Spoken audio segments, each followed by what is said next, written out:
ज्ञानाञ्जनशलाकया चक्षुरुन्मीलितं येन तस्मै श्रीगुरुवे नमः।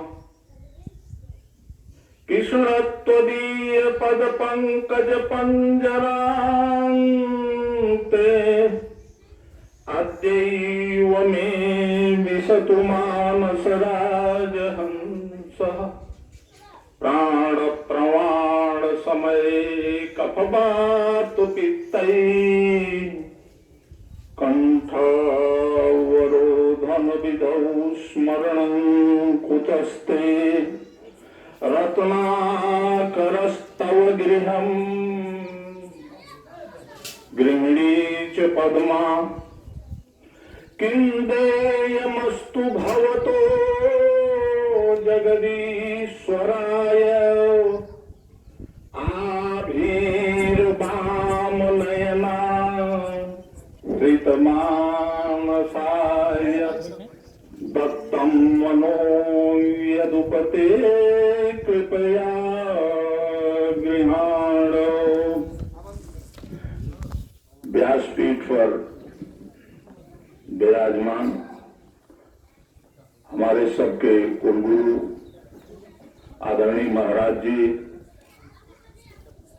उनके सन्निकट विराजमान हमारे कुल पुरोहित, हमारे सहाध्यायी आदरणीय वैकुंठ त्रिपाठी जी, हमारे बगल में बैठे हुए गुरुकल्प आदरणीय गणेश शंकर पांडे जी, इस पुनीत कार्यक्रम में उपस्थित सभी वृद्धजनों के चरणों में सादर प्रणति, समवयस्कों को साधुवाद, अनुजों को हार्दिक शुभाशीष, माताओं को सादर प्रणाम, बहनों को शुभाशीष।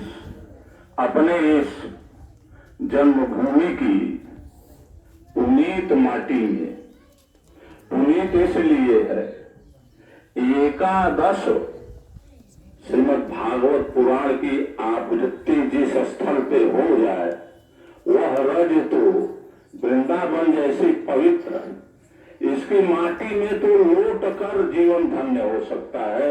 उसके लिए इस परिवार को बहुत बहुत साधुवाद।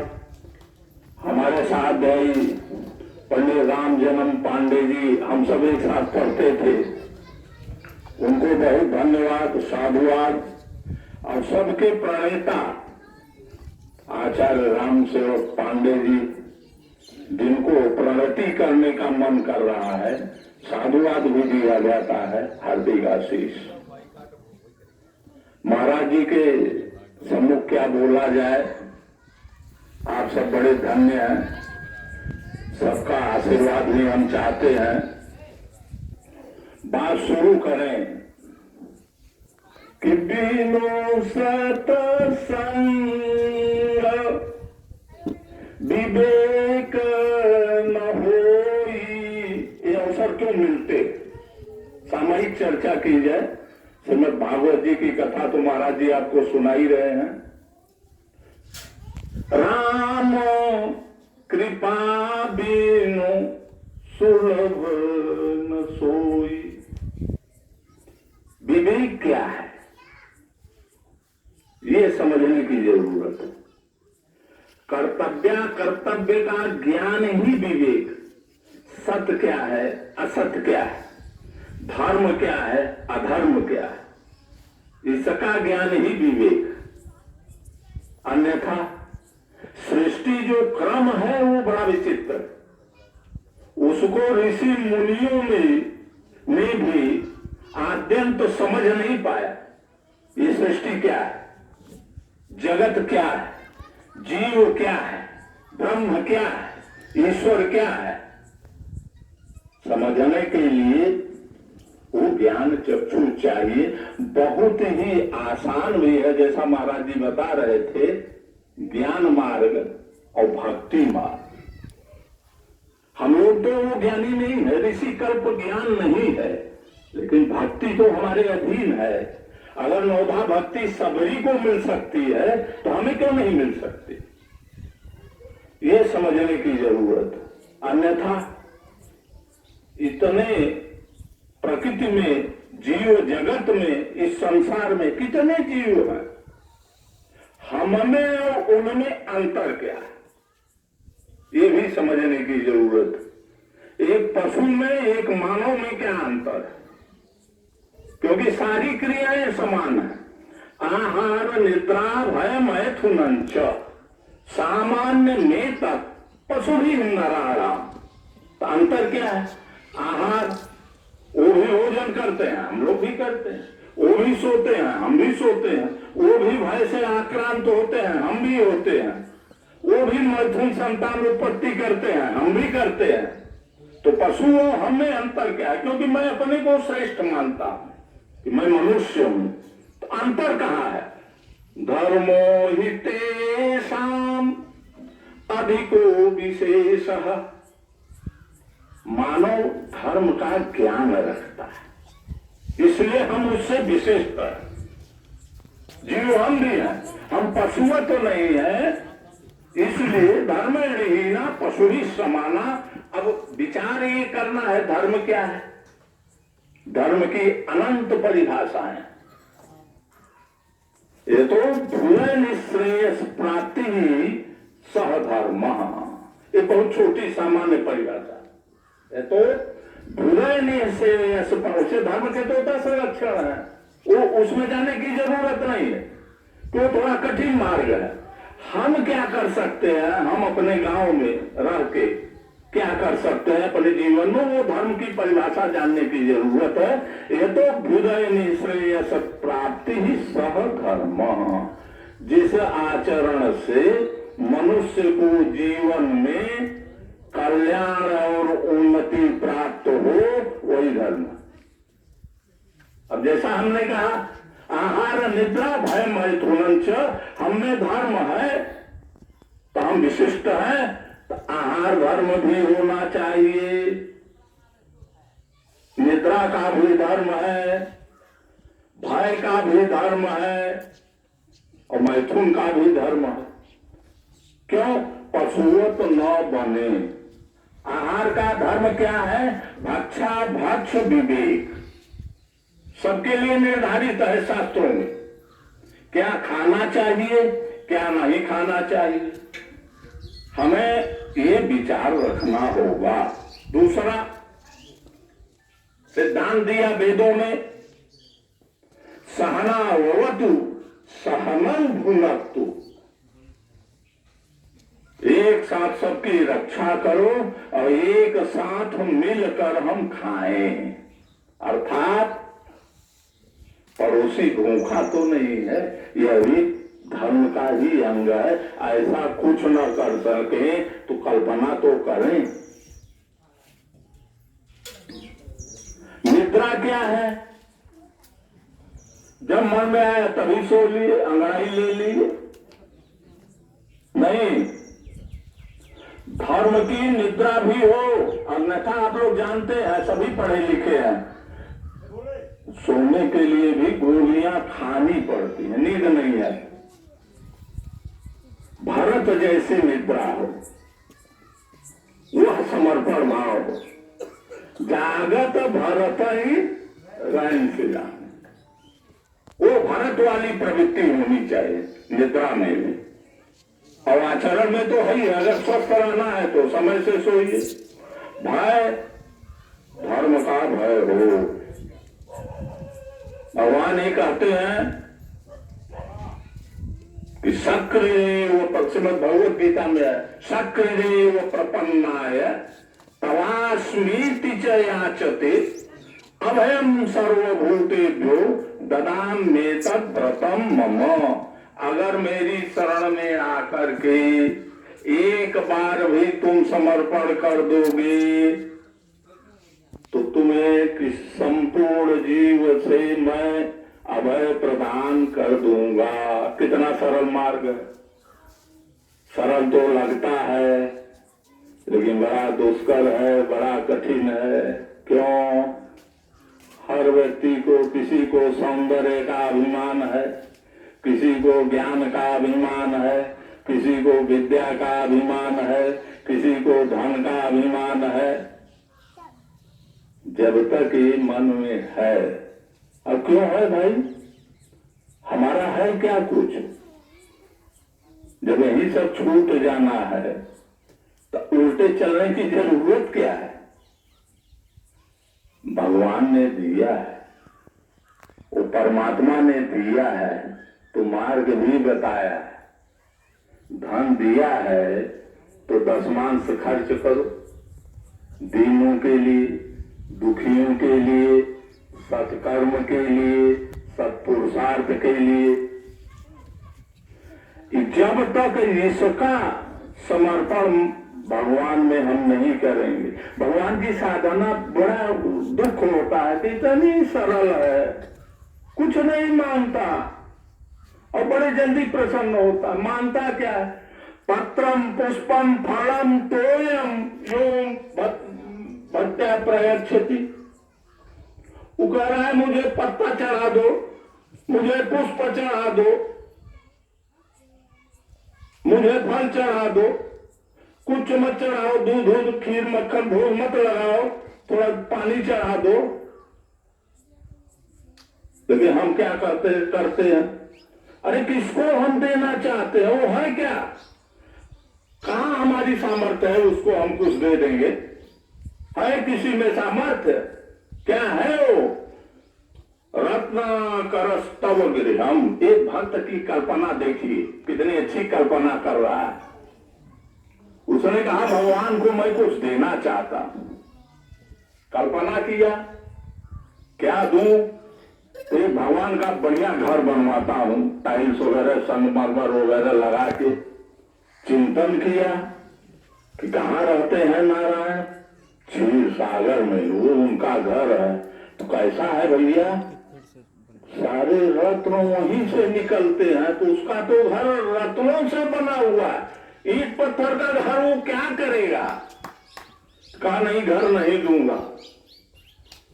तो घर द्वार हो गया, तब कल्पना होती है कि विवाह करा दो, एक बढ़िया सौंदर्यवती पत्नी दे देते हैं इनको। तो कहा, फिर चिंतन किया तो कहा गृहिणी च पद्मा, स्वयं लक्ष्मी उनकी गृहिणी है, अब उनसे सुंदर, उनसे गुणवान कहाँ खोजूं? किंदेयमस्तु भवतो जगदीश्वराय। हे भगवान, मैं आपको कहा दूं, आप तो सारे संसार के मालिक हैं, अब बताइए क्या औकात हमारी है? तब फिर सोचा कि एक चीज इनके पास नहीं है, वही दिया जा सकता है। कहा क्या नहीं है? आवीर बाम नयना हृत मानसाय। गोपियों के द्वारा भगवान का मन चुरा लिया गया है, भक्तों के द्वारा भगवान का मन अधिग्रहित कर लिया गया है। इसलिए भगवान के पास मन नहीं है, इसलिए दत्तम मनो यदुपते। हे भगवान कृष्ण, मैं अपना मन आपको समर्पित करता हूँ, आप इसको स्वीकार कर लीजिए। जिसका मन जिसने उनको दे दिया, उसका कल्याण ही कल्याण। इसलिए मन को उनको दीजिए। अर्जुन ने यही प्रश्न श्रीमद् भगवद गीता में भगवान से किया। चंचलम ही मनः कृष्ण प्रमाथि बलवद्दृढ़म। भगवान कृष्ण ने कहा, मेरे इस स्वरूप को देखो, विराट स्वरूप को, और अपना मन हम में लगा दो, फिर तुम्हें कुछ करने की जरूरत नहीं, क्योंकि तुम्हें सामर्थ्य ही नहीं है। विराट रूप में देखा सारी सेना भगवान के मुंह में चली जा रही। युधिष्ठिर सारे जितने सब थे, भीष्म पितामह वगैरह बड़े बड़े महारथी, सब भगवान के मुख में विलीन हो रहे थे। तो कहा, तुम मेरे मित्र भी हो, भक्त भी हो, कर्म करो, अहंकार की बात छोड़ो कि मैं ही सब कुछ करूंगा। तुम क्या करोगे? तुम केवल अपना मन मुझे दे दो, करता धरता तो मैं हूं। तो कहा, मन कैसे इसको संयमित करूं? ये बड़ा चंचल है। चंचलम ही मनः कृष्ण प्रमाथि बलवत दृढ़म। कई जबरदस्ती ये जो है मत देता है। तदरहम निग्रहम मन्ने वायो रिव सुदुष्करम। कहा महाराज जी कैसे बस में होगा यही बताइए, क्योंकि वायु के समान ये बांधा नहीं जा सकता, बड़ा चंचल है। लंबी कहानी है। भगवान ने कहा कुछ नहीं, ये जो कर्तृत्व का अभिमान है इसी को मुझे दे दो, तुम्हारा मन की चंचलता खत्म हो जाएगी कि मैं कर रहा हूं। अरे तुम करते हो तो क्यों नहीं रखे रहते हो? कोई आज धनी है कल गरीब हो जाता है, करने वाले तो तुम हो न बैठे। और एक बात और कहूं, ज्यादा समझ, एक बार और निवेदन, एक बात अनुभव की करना चाहूंगा। कभी भी जीवन में कर्तृत्व का अभिमान मत ले आइए, मैं करता नहीं, जो कुछ है उसी की कृपा है। और बहुत हमारी नई पीढ़ी और तमाम जो नास्तिक वृंद है उनको भी मैं प्रणाम करता हूँ। उनका तर्क है कि सब क्या पाखंड प्रोपोगंडा है, सब आप लोग ढकोसला फैलाए हैं। ये अत्तर पत्थर की मूर्ति में कौन जान है, कुत्ता जाके पेशाब कर दे रहा है, तो मन थोड़ा विचलित होता है। परीक्षण की जिज्ञासा उत्पन्न होती है कि ये कह रहा है कुछ यथार्थ तो लग रहा है, लेकिन नहीं। अभी ये पुराण प्रवचन चल रहा है, श्रीमद् भागवत पुराण जीवन मुक्ति का साधन है, साध्य भी है। पुराण क्या है, क्या व्युत्पत्ति है? पुरा भूयिति पुराणम, जो प्राचीन काल में हुआ है वही पुराण है। और पुराणवम भवति इति पुराणम, दो व्युत्पत्ति, जो प्राचीन होकर नया बना रहे वो पुराण। इसमें जो बातें लिखी हैं बहुत ही साधना के बाद लिखी गई है। अब हमारा क्या है, हमारा ज्ञान वहां नहीं है, वहां पहुंच नहीं पाता। वेदों की जानकारी नहीं है, पुराणों की जानकारी नहीं है, उपनिषदों की जानकारी नहीं है, स्मृतियों का अध्ययन नहीं है। तो मैं यही निवेदन करूंगा, मेरे पिता ने मुझे उत्पन्न किया, इसका प्रमाण किसी के पास है? यही मेरे पिताजी मेरे जनक हैं, क्या इसका प्रमाण किसी के पास है? यही मेरी माता है, क्या इसका प्रमाण किसी के पास है? का परंपरा, उसको खानदान के जो बुजुर्ग हैं, जब हमें ज्ञान हुआ तो उन्होंने बता दिया कि यही हमारे पिता हैं, यही हमारे माता है, जिसको हम मान लेते हैं। यही मेरी बहन है, उसको मान लेते हैं। तद्वत प्रवृत्ति बनाकर उनके साथ आचरण करते। ऐसे हमारे 700 पुराण ऋषियों ने हमें वो दिया, इसलिए उसमें कहीं से कोई संदेह नहीं। ईश्वर की सत्ता है या सृष्टि सृष्टुराद्या बहुत विद्युतम या हरे या चोहोत्री एदे कालम विधत्ता श्रुति विषय गुणाया स्थिता व्याप्य विश्वम, एक बहुत बड़ा प्रमाण है। या माहु सर्वबीज प्रकृति या प्राणिनः प्राणवंत प्रत्यक्षा भी प्रसन्नस्तनुभूवतु वष्टाभिरीशा।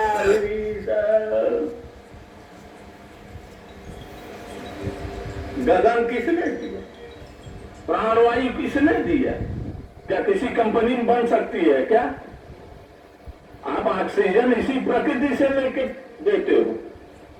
जल का ही विकृत रूप हिमखंड है, किसी ने बनाया अब तक? प्राण कहाँ चला जाता है?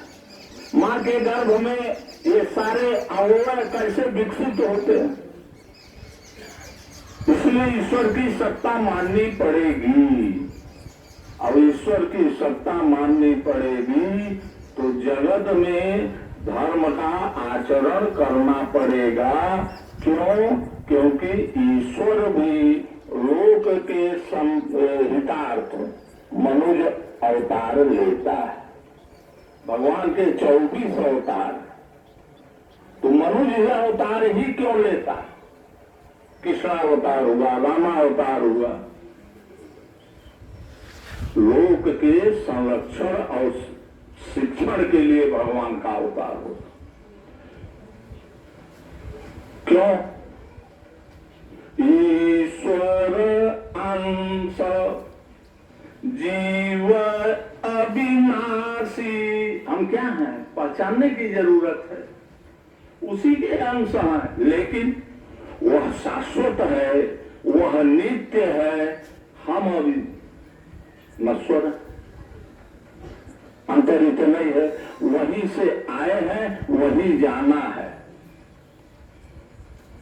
इसलिए इस प्रकार के आयोजनों की आवश्यकता होती है कि सबके अंदर संस्कार हैं, कहीं सुप्त हैं, कहीं लुप्त हैं, उनको जगाना पड़ता है। अगर हम राम की कथा का श्रवण करेंगे तो प्रभु में आस्था होगी। जब प्रभु में आस्था होगी तो हमारी व्यथा पूरे समाप्त होगी। जब तक कथा में आस्था नहीं होगी, जीवन की व्यथा समाप्त नहीं होगी। यह अटल सिद्धांत। व्यथा को समाप्त करना है तो कथा में विश्वास रखना पड़ेगा, नहीं फिर हम में और पशु में कोई अंतर नहीं, कहीं से कोई अंतर नहीं। इसलिए पंडित राम सेवक पांडे जी के अनेक जन्मों के सुकृत जो है, उनकी प्रभु में आस्था होने के कारण जागृत हो गए हैं। इसलिए ये अवसर हमें उपलब्ध हो रहे हैं, अन्य लोगों को लिए भी कल्याणकारी है। इसके लिए पुनः आपको साधुवाद और आशीर्वाद। इस उम्मीद के साथ एक बात और कर, हमारे बहुत आदरणीय बुजुर्ग बैठे, इस अवस्था में जगत प्रपंच बहुत व्याकुल कर देता है, उसको दूसरे अर्थों में लेने की आवश्यकता है। ये जो अवस्था है ये सभी बुजुर्गों के लिए एडवांटेज है, क्योंकि सभी बुजुर्ग उत्तराधिकार और नौनिकों को सौंप कर मुक्त हो जाते हैं। तो केवल भगवत भजन करें, ये भगवान की कृपा है कि आपको दीर्घायु प्राप्त है। सारा कर्म तदीयम वस्तु गोविंद, ये तुम्हारा ही है, तुम्हें ही समर्पित है। और मैंने पहले बताया कि उसकी भक्ति श्रवणम कीर्तनम विष्णु स्मरणम पाद सेवनम, कितना श्रवण करना, स्मरण करना, यही काम सबरी ने किया।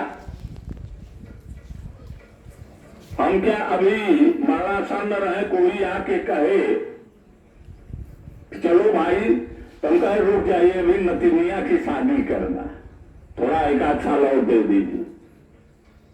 आत्मज्ञान क्या है? जीवात्मा और परमात्मा, जीवात्मा अपने को कैसे पहचानता है?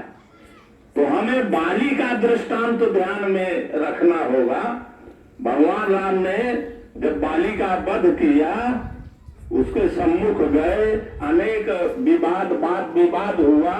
भगवान ने एक लॉलीपॉप उसको दिया, अचल करहूं ताना राखो प्राणा। भगवान ने कहा कि तुम्हें मैं अब जीवन दान देता हूं, तुम पहले जैसे फिर हो जाओगे। यही आत्मज्ञान है। बाली को आत्मज्ञान हुआ। बाली ने कहा, बाली कहा सुन कृपा निधान, जन्म जन्म मुनि जतन कराई अंतराम कहिया। उसने कहा कि नहीं नहीं, सब प्रपंच छोड़ो, मुझे नहीं रहना है। आप ये अंगद हमारा बेटा है, इसको अपनी शरण में ले लो, मुझे मुक्त करो। जब जीवन में यह प्रवृत्ति उदय हो तो मान लीजिए कि आपके ऊपर भगवान की बड़ी कृपा है। और हमेशा कर्म ही हमारा धर्म। धर्म का ये मतलब नहीं कि देवालय में बैठकर आप 1 घंटे पूजा कर लिए। जीवन के जितने चरण हैं उतने स्वरूपों में धर्म बटा हुआ। पुत्र के रूप में पुत्र धर्म है, पिता के रूप में पिता का धर्म है, चाचा के रूप में उसका धर्म है। आप किसी के मामा है, किसी के ताऊ है, किसी के नाना है, किसी के भाई है। एक पत्नी में और एक पुत्री में क्यों भेद बुद्धि होती?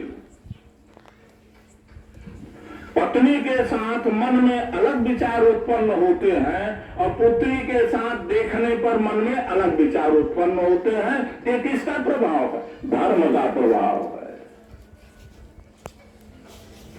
ये विचार जब तक मन में नहीं आएगा, इसीलिए भगवान ने कहा कि क्षेत्रे क्षेत्रे धर्मम कुरु, धर्म क्षेत्रे कुरु क्षेत्रे। तुम अपना धर्म करो। धर्म का आशय कर्म, कर्म का आशय सत्कर्म। सत्कर्म कैसे आप कर पाएंगे? जब ईश्वर में आस्था होगी। भगवान ये नहीं कह रहा है कि बस तुरंत वैराग्य ले लो, संन्यास ले लो, साधु बन जाओ। नहीं, सबसे बड़ा आश्रम गृहस्थाश्रम। चारों आश्रमों में सर्वोत्तम आश्रम गृहस्थाश्रम है। केवल उस गृहस्थाश्रम के धर्म का अनुपालन करते हुए जगत के हम सारे व्यवहार करें, यही मानव जीवन। इससे बड़ी और कोई बात नहीं। और बड़ा आसान है। बाकी तो षड रिपु से आक्रांत तो सभी है और होना पड़ता है। काम, क्रोध, लोभ, मोह, मद, मात्सर्य अगर ये नहीं रहेंगे तभी जीवन नहीं चले। काम अगर समाप्त हो जाए तो गृहस्थ संतानोत्पत्ति कैसे करेगा? क्रोध समाप्त हो जाए तो संततियों का संरक्षण कैसे करेगा? लोभ समाप्त हो जाए तो भक्ति कैसे करेगा? नहीं करेगा। आवश्यकता है। एक बड़ी सुंदर कहानी याद आ रही है। एक गांव के बाहर एक पुराने बट वृक्ष में एक सांप रहता था। बड़ा भयंकर विषधर था। उधर से जो जाए सबको डस ले, बेचारा मर जाए। गांव वाले बड़े दुखी हुए। उधर से एक दिन एक साधु बाबा गांव में आए। सब गांव वालों ने बड़ी आओ भगत किया, बड़े प्रसन्न हुए। कह बताओ तुम लोगों के लिए क्या कर सकता हूँ? कह महाराज कुछ मत करिए, उसी सांप से मुक्ति दिला दीजिए। कह ठीक है। वो त्यागी तपस्वी योगी महात्मा वहां गए। भाई तुम 18 लोगों को काटते हो, आज से मेरा आदेश है कि किसी को तुम डसोगे नहीं। कह ठीक है महाराज। अब उधर से जो रास्ता बंद था सब आने जाने लगे। अब जिन जिन को परिवार वालों को काटा था मर गए थे, वो बेचारा ऐसे बैठा कि ये साला काटा था, मारो एक ही था। मार मार के अधवारा कर दिए उसको। और वो महाराज जी की बाणी का पालन कर रहा था, किसी को काटता नहीं था, देखता था। कुछ दिनों के बाद महात्मा जी फिर आए, देखे वो अधमरा है। कहे क्या बात है? कहे अरे आप ही की दी हुई शिक्षा का पालन करते करते मैं तो अधमरा हो गया, बताइए अब मेरी सुरक्षा कौन करेगा? महात्मा ने कहा अरे मूर्ख, मैंने काटने को मना किया था, फुकारने को थोड़ी मना किया था। अगर कोई पत्थर फेंक रहा फुकारो, अपने आप भाग जाएगा। वही चीज है। वो खड़ रिपु भी है, काम क्रोध लोभ मोह मद मात्सर्य, और वो जीवन के संचालक भी हैं। जैसे शरीर में कफ वात पित्त वो पीड़ादायक भी हैं और जीवन रक्षक भी हैं। जब तक अपने अनुपात में बने रहते हैं हमारा शरीर स्वस्थ रहता है। उनका अनुपात बिगड़ा कि नहीं, हम स्वस्थ हो जाते। बहुत ज्यादा समय न लेते हुए हमको भी बनारस जाना है। ये मेरा सौभाग्य है कि आप सभी लोगों का दर्शन हुआ और बड़ी कृपा है। पंडित राम सेवक जी, पंडित राम जन्म जी, आचार्य पांडे जी, आदरणीय पांडे जी, ये एक ऐसा कुलीन परिवार है। कुलीन इसलिए है जहाँ 11 एकादश आवृत्ति भागवत की हो, उसको किसी प्रमाण की जरूरत, सर्टिफिकेट की जरूरत नहीं पड़ती, उसका कर्म ही बोलता है। पुनः अपने गुरु के चरणों में श्रद्धा सुमन अर्पित करते हुए, हृदय से प्रणाम करते हुए, पुरोहित जी को प्रणाम करते हुए वाणी को विराम देता हूँ। ओम पूर्णमदः पूर्णमिदं पूर्णात् पूर्णमुदच्यते पूर्णस्य पूर्णमादाय पूर्णमेवावशिष्यते। हरि ओम। शांति शांति शांति।